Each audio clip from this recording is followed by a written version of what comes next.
Sisa menghitung hari lagi kita akan memasuki tahun 2023. Pemerintah telah menetapkan daftar libur dan cuti bersama untuk tahun 2023 mendatang. Pengumuman ketetapan daftar hari libur nasional dan cuti bersama ini tertuang dalam surat keputusan bersama tentang hari libur nasional dan cuti bersama tahun 2023. Surat keputusan bersama tersebut telah diresmikan dan ditandatangani oleh Menteri Agama, Menteri Ketenagakerjaan, dan Menteri Pendayagunaan Aparatur Negara dan Reformasi Birokrasi.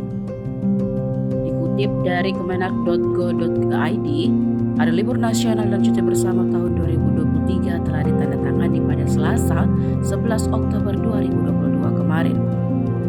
Berdasarkan ketetapan tersebut, total hari libur nasional tahun 2023 ada 16 hari, sementara untuk jatah cuti bersama sebanyak 8 hari.